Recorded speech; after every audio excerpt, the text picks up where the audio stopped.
The way you know you're on the right track to making a perfect panettone is if your dough looks like this. It takes nearly 3 full days to make one traditional panettone. That is for a single loaf that looks like simple holiday bread on the shelf.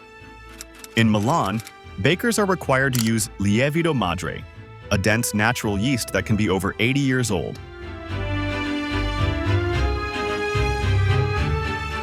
The dough feels heavy, sticky, and almost glossy, unlike normal bread dough. So why does this slow, demanding process still survive in a modern factory setting?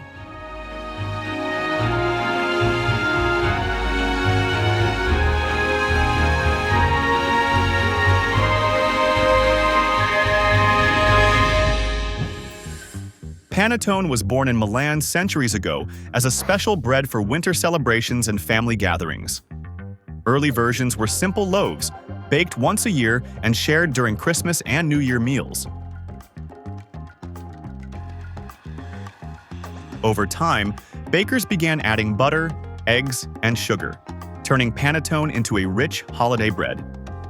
By the early 1900s, Milanese bakeries had shaped it into the tall dome we recognize today. What many people do not realize is that strict rules still protect its identity in Italy. In Milan, traditional panettone must use lievito madre, not commercial yeast, to control flavor and structure. When panettone reached the United States, it became a symbol of European holidays and childhood gift boxes.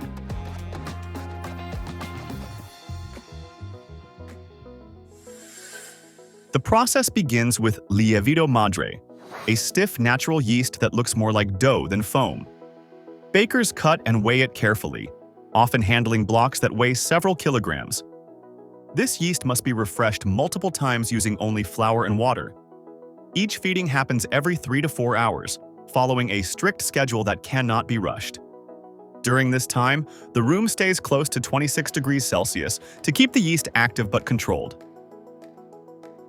Large mixers knead the refreshed yeast slowly, producing a low mechanical hum instead of high-speed noise. The texture becomes elastic and smooth, with a faint sour aroma that signals healthy fermentation.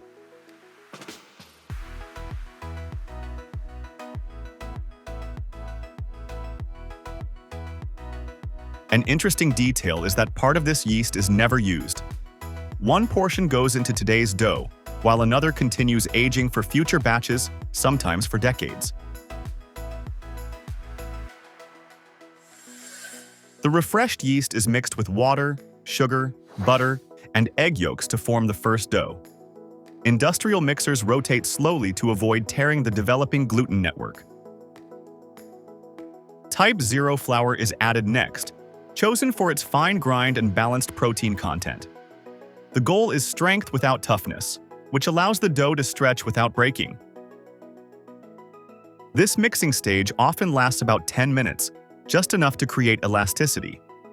The dough feels heavy and sticky, with a glossy surface that reflects light inside the mixing bowl. After mixing, the dough rests overnight in temperature-controlled rooms. During this time, fermentation continues quietly, and the dough increases in volume without collapsing. By morning, the dough looks alive and ready. But how do bakers add richness without destroying this fragile structure? The second mixing stage adds more egg yolks, sugar, butter, and salt in careful stages. Each addition changes the texture, making the dough softer before strength returns.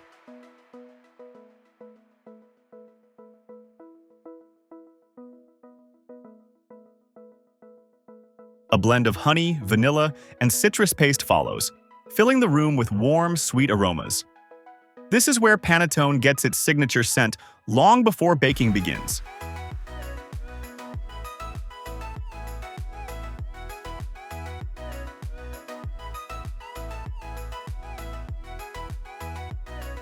Candied orange, candied citron, and raisins are added last. These ingredients add flavor and weight, but do not help structure, which is why timing matters. Mixers may run up to 40 minutes at this stage, stretching gluten while keeping the dough smooth. Too much speed or heat can cause failure. Can you guess what happens if the fruit is added too early in this process?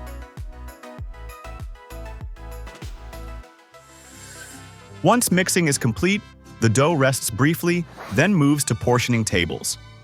Each piece is weighed precisely to ensure even baking later.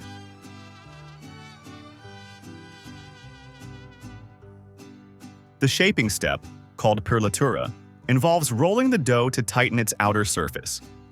This movement stores upward strength that will guide the rise in the oven.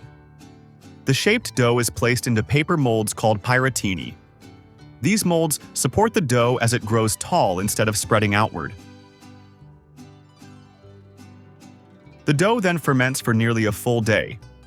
Slowly, it rises above the mold edge, forming a smooth dome under warm, quiet conditions. At this point, the dough looks ready. But what final detail controls its shape in the oven?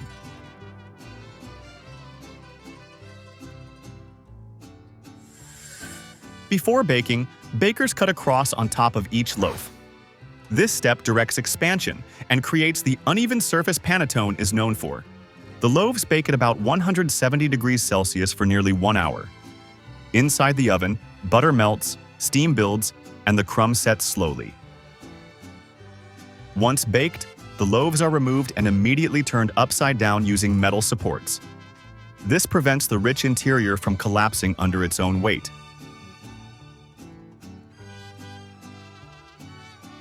The Panettone cools inverted for up to 8 hours. During this time, the structure stabilizes and moisture redistributes evenly. Only after this long wait does the Panettone return upright, ready to be wrapped. So after 3 days of control and patience, what makes this bread feel so familiar when we finally slice it? In the United States, frozen waffle sales generate over $1 billion each year, according to industry reports. Behind that number are factories that can bake up to 19,000 waffles every single hour without stopping. These waffles are not made by hand or cooked on small griddles. They move through steel molds, gas-heated ovens, and long cooling lines that never slow down.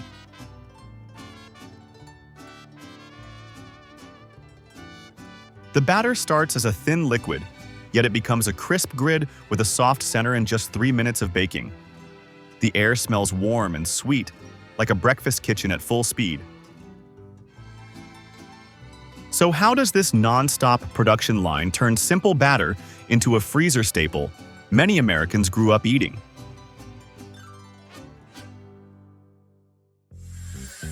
Waffles did not start as a fast breakfast food. Early versions appeared thousands of years ago, cooked between 2 hot metal plates over open fires. In Europe, especially in the Netherlands and Belgium, bakers refined the design by carving deep patterns into iron plates. Those grooves helped the batter cook evenly and created the grid shape we recognize today. In the United States, waffles became popular in the late 1800s when new stovetop irons made home cooking easier. By the mid-1900s, freezing technology changed everything. Waffles no longer stayed in the kitchen. They moved into freezers.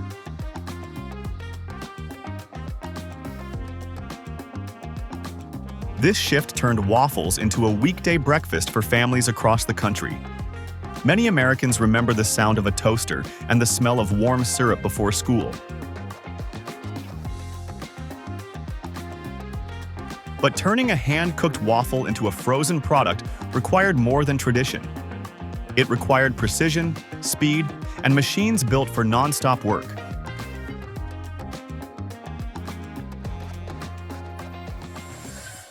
The process starts in the ingredient handling area, where precision matters more than speed. Flour arrives in bulk silos, often holding several tons, and is transferred through sealed pipes into mixing rooms.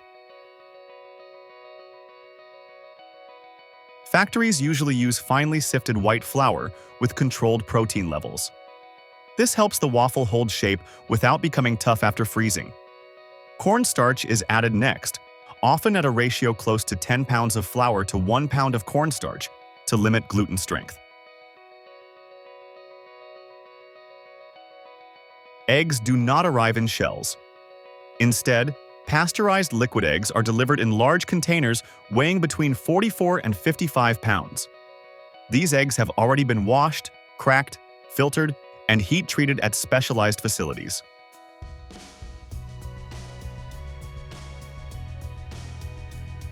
Other dry ingredients are prepared in advance. Baking powder, baking soda, salt, and stabilizers are pre-weighed into exact batches. This prevents variation across thousands of waffles.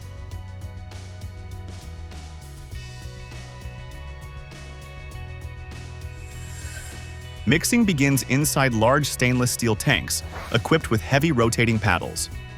Water is pumped in first, followed by vegetable oil to form a smooth liquid base. Dry ingredients enter slowly from overhead hoppers. Flour and cornstarch fall like fine dust, while pasteurized liquid eggs flow through sealed pipes. Buttermilk and sometimes whole milk are added to balance acidity and protein levels. The mixers run continuously at controlled speeds. The goal is a batter with a viscosity between 1,000 and 2,000 centipoise. This thickness allows clean pouring without spreading too fast inside the molds. Sensors monitor temperature and mixing time. Too much heat can weaken the structure before baking even starts. Large air bubbles are removed during mixing to prevent hollow waffles. Once blended, the batter moves into holding tanks. Inside, slow paddles keep it moving to stop separation. The batter now looks smooth and calm. But how does it turn into thousands of identical shapes every hour?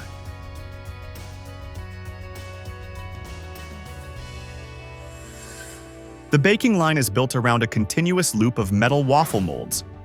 Each mold is engraved with deep grooves, usually 5 to 7 millimeters deep, forming the familiar grid. Before batter touches the metal, an automated spray coats both plates with a thin layer of oil. This prevents sticking and limits scorching at high temperatures.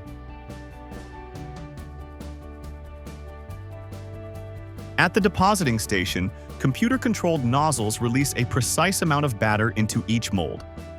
A single waffle typically receives between 2 and 3 fluid ounces. Sensors ensure perfect alignment as the conveyor moves.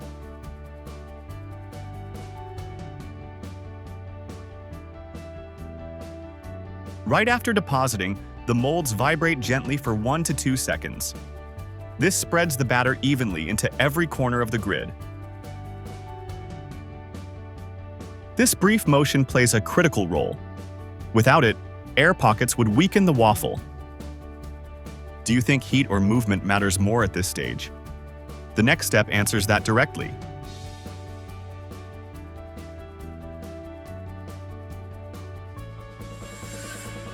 Once filled, the top plate closes, sealing the batter inside the mold.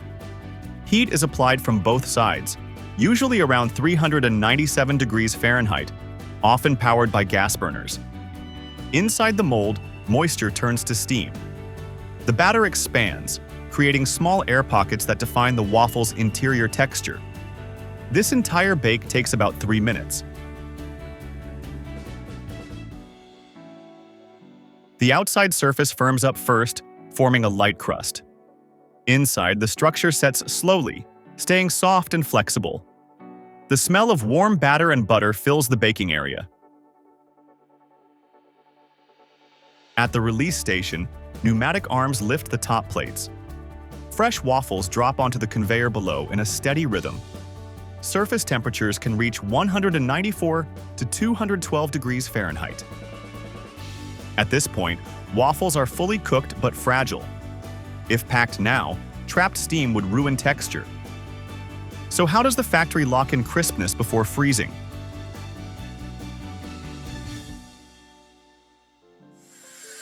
Hot waffles move onto multi-tier cooling conveyors. These stacked belts give each waffle time to release steam while moving slowly through open air.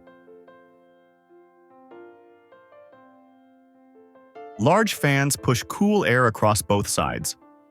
By the end of cooling, the waffle temperature drops to about 95 to 104 degrees Fahrenheit. The structure stabilizes without drying out. Next comes individual quick freezing. Waffles enter a tunnel held near -35 degrees Fahrenheit. Within 5 minutes, surface moisture freezes into tiny crystals that protect texture. Workers inspect the line, removing cracked or over-browned pieces. Approved waffles move to automated packaging, where robotic arms stack and seal them into bags. Once frozen, waffles can be stored for 6 to 12 months. When reheated, they release the same aroma many people remember from childhood. So after all this control and speed, what makes one frozen waffle taste different from another?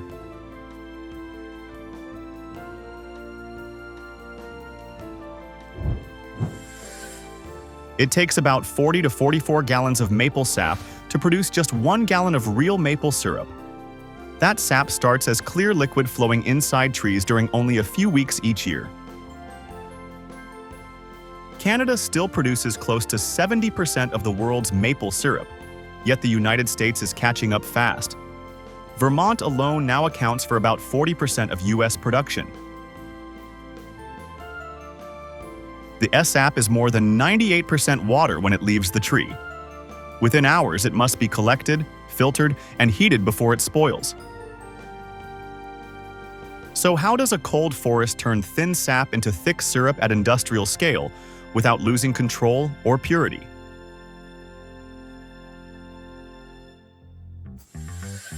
Long before maple syrup reached grocery shelves, it was first made by indigenous communities in North America.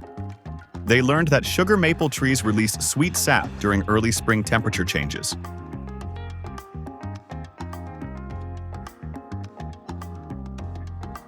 Early methods were simple but slow. Sap was collected in wooden containers and boiled over open fires until it thickened. Producing a small amount could take days of constant heating.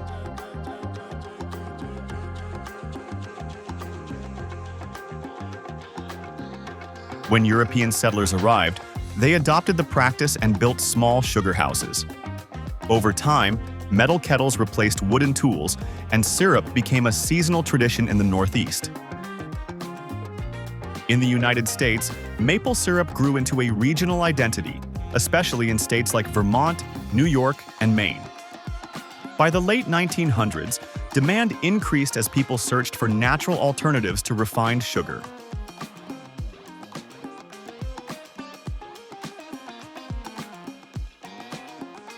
What changed the industry was not taste, but scale. Modern producers needed ways to process sap faster before it spoiled. So how did a quiet forest tradition turn into a system of pipes, pumps, and machines working around the clock?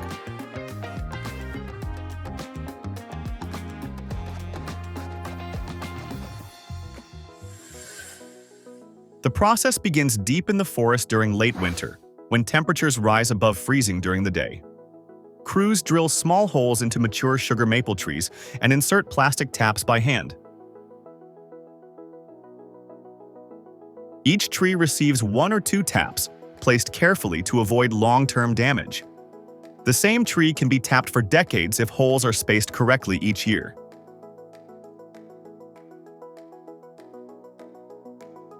Clear sap begins to flow through the taps and into plastic tubing. This sap is mostly water, with only about 2% natural sugar at this stage.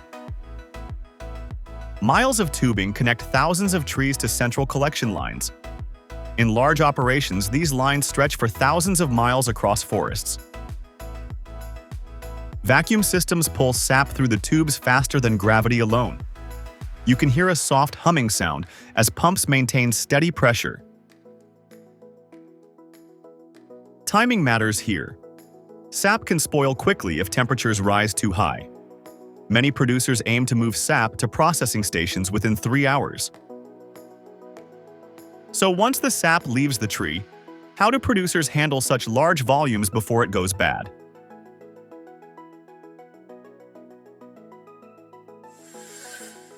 Sap travels through main lines into pump stations located throughout the forest. These stations collect sap from thousands of taps at once. Large stainless steel tanks receive the sap and hold it briefly before processing. At this point, the liquid still looks like water and smells faintly sweet. The first filtration step removes bark, insects, and natural debris picked up during collection. Simple mesh filters handle this task quickly. From here, sap moves to processing buildings, often called sugar houses. Trucks may transport it if distances are long. An important fact is that raw sap is highly perishable. If left untreated, bacteria can grow within hours, affecting flavor and safety. For this reason, many facilities operate day and night during peak season. Crews monitor flow constantly, even during storms or overnight freezes. Once filtered, the sap is ready for its most important transformation. How do producers remove massive amounts of water without burning the sugar? Inside the sugar house, sap enters reverse osmosis systems designed to remove water efficiently. These machines use pressure and special membranes to separate water from sugar. Raw sap begins at about 2% sugar. After reverse osmosis, the concentrate can reach nearly 20% sugar. This step dramatically reduces energy use. Instead of boiling off 40 gallons of water later, much of it is removed here. The machines run continuously, producing a steady stream of thicker liquid. You can hear pumps cycling as pressure builds and releases. Temperature is controlled to protect flavor. The sap remains cool during this process, which helps prevent early caramelization. This technology changed the industry. It allowed producers to scale up without relying on massive fuel consumption.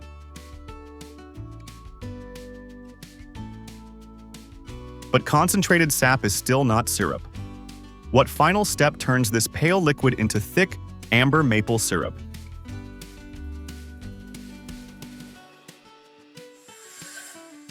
Concentrated sap moves into evaporators or steam heating systems. Traditional producers use open pans, while large operations rely on enclosed units. Heat is applied slowly and evenly. The goal is to evaporate remaining water without scorching the sugars.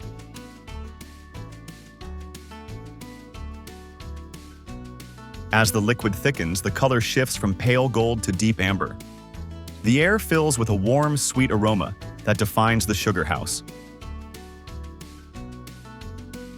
Some modern systems use steam coils instead of direct boiling. This allows faster production, sometimes creating dozens of gallons in minutes. Producers monitor temperature and sugar density closely. Syrup is finished when it reaches about 66% sugar. This moment is critical. Too little heat leaves it thin. Too much heat ruins flavor. Once syrup reaches the right density, it must be cleaned and stabilized. So how do producers prepare it for shelves across the country? Finished syrup passes through fine filters to remove minerals formed during heating. These particles are harmless but affect clarity. Next comes grading.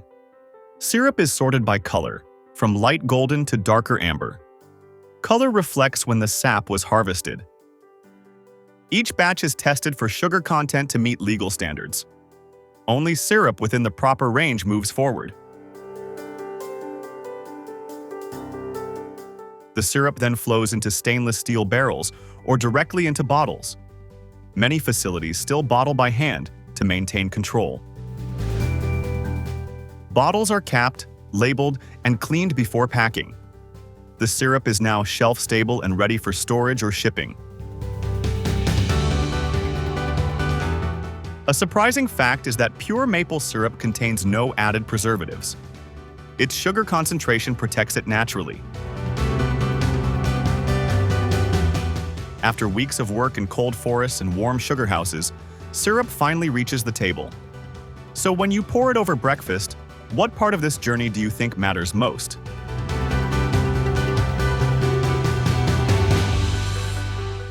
From a slow-rising panettone that takes 3 full days to frozen waffles baked by the tens of thousands each hour, every product follows its own logic. One relies on time, patience, and living yeast. Another depends on speed, heat, and machines that never stop. Maple syrup sits somewhere in between, shaped by weather, forests, and tight production windows.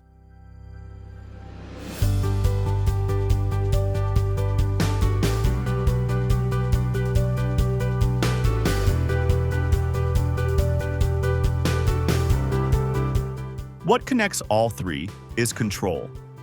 Temperature, timing, pressure, and movement decide the final result long before the product reaches your table. The sounds of mixers, the heat of ovens, and the smell of sugar are not accidents.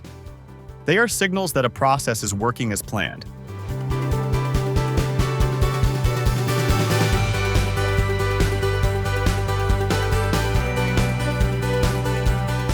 The next time you slice panettone, toast a waffle, or pour maple syrup, you will know what happened before that moment. If you enjoy discovering how everyday products are really made, subscribe to Captain Discovery. Share this video with someone who loves factory processes, and let us know which product you want us to explore next.